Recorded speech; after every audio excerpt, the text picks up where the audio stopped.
பார்த்து வருகிறோம்.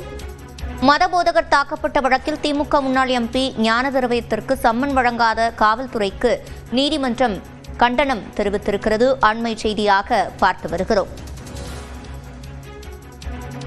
கூடுதல் விவரங்களை செய்தியாளர் மதனிடம் கேட்கலாம். மதன், முழுமையான விவரங்கள்.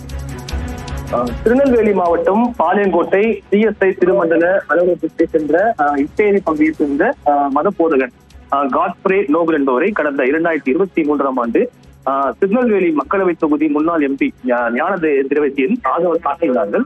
இது தொடர்பாக நோபல் அளித்த புகார் அடிப்படையில் ஞான திரவியம் உள்ளிட்ட 33 பேர் மீது பாளையங்கோட்டை காவல்துறை வழக்கு பதிவு செய்தார்கள். இந்த வழக்கின் விசாரணை விரைந்து முடிக்க திருநெல்வேலி நீதிமன்றத்திற்கு உத்தரவிட வேண்டும் என்று புகார் அளித்த நோபல் சென்னை உயர்நீதிமன்றத்தில் இந்த மனுவை தாக்கல் செய்தார். இந்த மனுவை ஏற்கனவே விசாரித்த உயர்நீதிமன்றம் தாக்குதல் வழக்கு தொடர்பான ஆவணங்களை சமர்ப்பிக்க வேண்டும் என்று திருநெல்வேலி நீதிமன்றத்திற்கு உத்தரவு பிறப்பித்தது.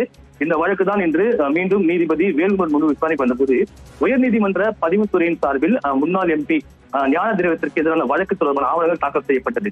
அதில் கடந்த நவம்பர் மாதமே ஆஜராக கூறி ஞான திரவியத்திற்கு சம்மன் அனுப்பப்பட்டுள்ளதாக திருநெல்வேலி அந்த நீதிமன்றம் அந்த ஆவணம் தெரிவிக்கப்பட்டிருந்தது. இதை கேட்ட நீதிபதி 6 மாதங்களாக சம்மன் வழங்காது ஏன் என்றும் ஆளுங்கட்சியை சேர்ந்தவர் எம்பி எம்எல்ஏக்களாக இருந்தால் சம்மன் வழங்க மாட்டீர்கள் என்று கேள்வி எழுப்பினார். அதே போல ஆட்சி அதிகாரத்தில் இருப்பவர்களுக்கு எதிராகவும் எம்பி எம்எல்ஏகளுக்கு எதிராகவும் சம்மன் வழங்க இயலாது என்று தெரிவித்துவிட்டால் சம்மன் அனுப்புவதற்கென்ற ஒரு தனி பிரிவை உருவாக்க நேரிடும் என்றும் எச்சரிக்கை விடுத்தார். இல்லாவிட்டால் சம்பந்தமாக உச்ச நீதிமன்றத்திற்கு அறிக்கை அனுப்பப்படும் என்றும் நீதிபதி கண்டனம் தெரிவித்தார்.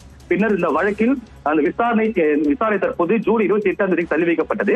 அதே போல முன்னாள் எம்பி ஞான திரவியத்திற்கு சம்மன் அனுப்பியது குறித்தும் அவருக்கு எதிராக எடுத்த நடவடிக்கை குறித்தும் அறிக்கை தாக்கல் செய்யும் தற்போது உத்தரவு பிறப்பிக்கப்பட்டுள்ளது. விவரங்களை வழங்கியமைக்கு நன்றி மதன்.